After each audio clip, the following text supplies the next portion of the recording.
It has been a busy and consequential week for Trump on foreign policy. He met with Ukrainian President Volodymyr Zelensky today to discuss a 20-point peace plan that has been in the works for several weeks. And he gave us this hint about what kind of progress is being made on an agreement.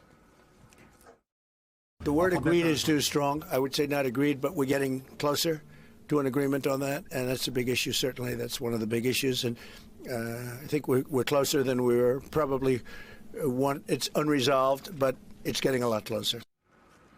Fresh off of those negotiations today, Trump is set to meet tomorrow with Israeli Prime Minister Benjamin Netanyahu to talk about the next steps for Gaza. Also this week, the U.S. carried out missile strikes on ISIS targets in Nigeria for the first time, while stepping up airstrikes against ISIS in Somalia. At the same time, Trump has been moving ahead with a naval blockade on sanctioned exports of Venezuelan oil. From strikes in Nigeria and Somalia to escalating pressure on Venezuela, Trump is once again pushing the boundaries of executive power, acting without clear authorization from Congress. Joining us now to discuss, Dino Badala, host of The Dino Badala Show, and James Sample, professor of law at Hofstra University and former attorney at the Brennan Center for Justice's Democracy Program. Thanks to both of you for joining. It is a big deal. It is also true that has become common practice, that is transcended. It's not a partisan thing. It's not unique to Donald Trump. It is very much the trend of the last few decades. On the other hand, there are things that are unique to Donald Trump. And when you combine that trend with the things that are unique to Donald Trump, the idea of this is a guy who, in my view, would not think twice about doing that kind of thing for personal gain as opposed to geopolitical need. And I think that is deeply, deeply troubling. I think it's deeply troubling when you analyze and consider the nature of some of the strikes. I mean, certainly the boat strikes in the Caribbean, the double tap, claiming that the Christmas Eve and Christmas Day attack in Nigeria is to protect the Christians, and you go after a region where Christians and Muslims are living and coexisting peacefully. I think one of the best moments was at the UN when Trump was there and there were Egyptians and Ethiopian diplomats in the audience, and he told them he made peace and ended the war between them, and they looked at each other and go, were we at war, Habibi? He's like, we were never at war. But it doesn't even matter, because facts don't matter. What deeply concerns me is that I know some presidents have used presidential power to do certain things. If you read international publications, The Guardian, The Economist, BBC, this is clearly illegal. The world is seeing the United States just erase people from the map without showing any evidence whatsoever all over the world. And, at the same time, they hear the drumbeat to war against Venezuela. That conjures up the drumbeat to the war in Iraq, with weapons of mass destruction. Trump is killing people in international waters, and we're seeing no proof. We're seeing no evidence whatsoever. And they'll say it's fentanyl when no fentanyl comes from Venezuela. They'll tell us that it's a threat to America. International law is very, very clear. It has to be an imminent threat to kill people in international waters. Welcome back, guys. When I first heard this discussion about Donald Trump's foreign policy, I honestly felt uncomfortable. Not because criticism is new, but because of how serious these points actually are. The hosts are not just saying we don't like Trump. They are talking about real actions, real military strikes, and real consequences for the world. What really stands out is how Trump often acts alone. Again and again, we see examples where military force is used without clear approval from Congress.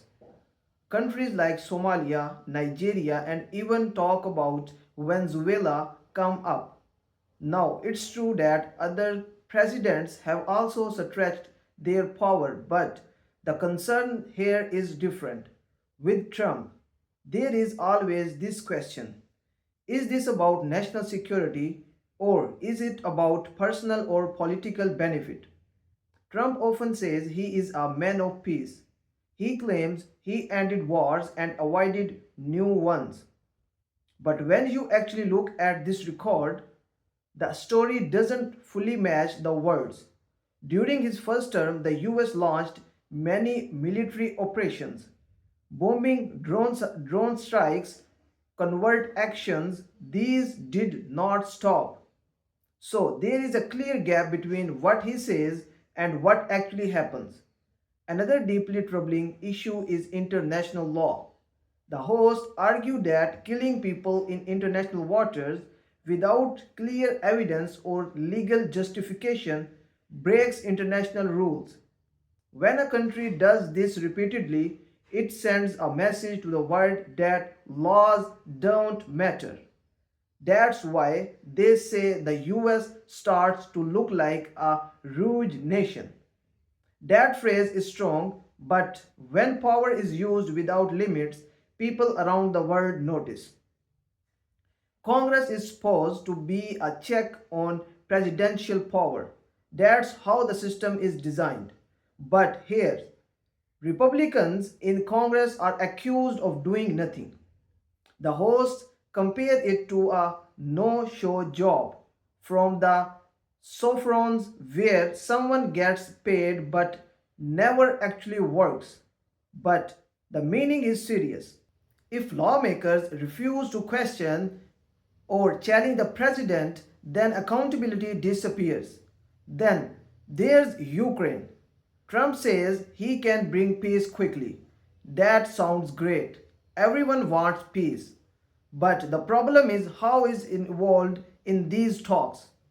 The discussion points out that some people connected to Trump's Ukraine efforts have strong pro-Putin views. That raises real doubts. Peace talks only work when all sides are treated fairly and when the goal is real stability, not political advantage. The same concern appears with Gaza. Trump talks about peace, but Palestinians are not properly represented. How can you make a peace plan when one side isn't even at the table? That does not look like peace.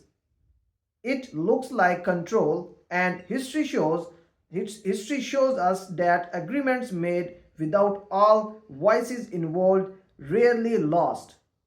One of the most interesting points in this discussion is what they call the art of the label.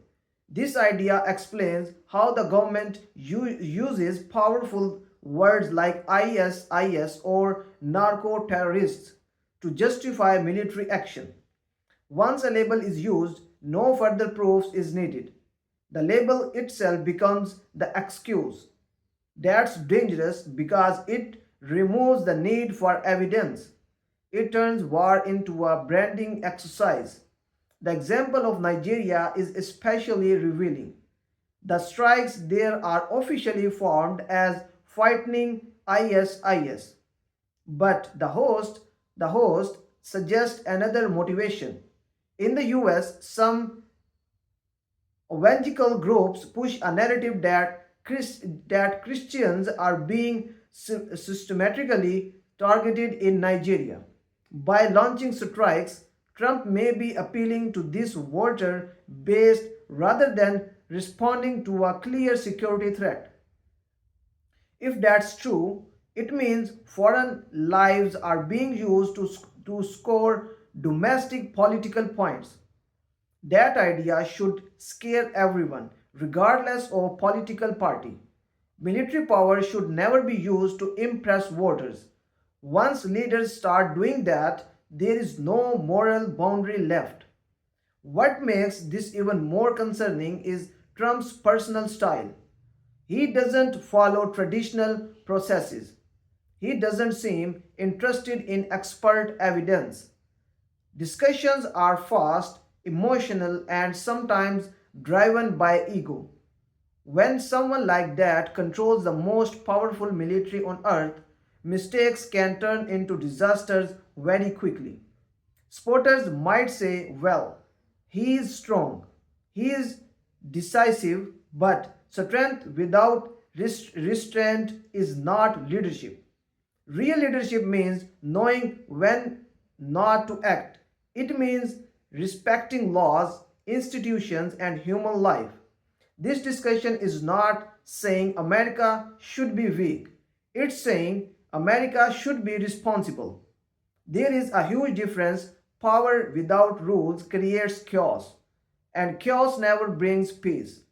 What worries me most is the long term damage.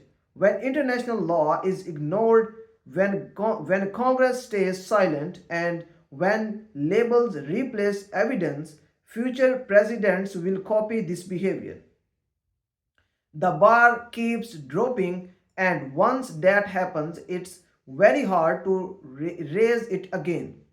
You don't have to hate Trump to see these problems. You just have to care about democracy, accountability, and global stability. These issues are bigger than one man. They affect how the world sees the United States and how safe the future will be. In the end, this isn't just about Trump's foreign policy, it's about whether power is controlled by law or by personal will. And history shows us that when leaders act like they are above the rules, everyone eventually pays the price. Thanks for watching my video. Don't forget to like the video and subscribe to the channel for more important stories. And I will see you in the next video.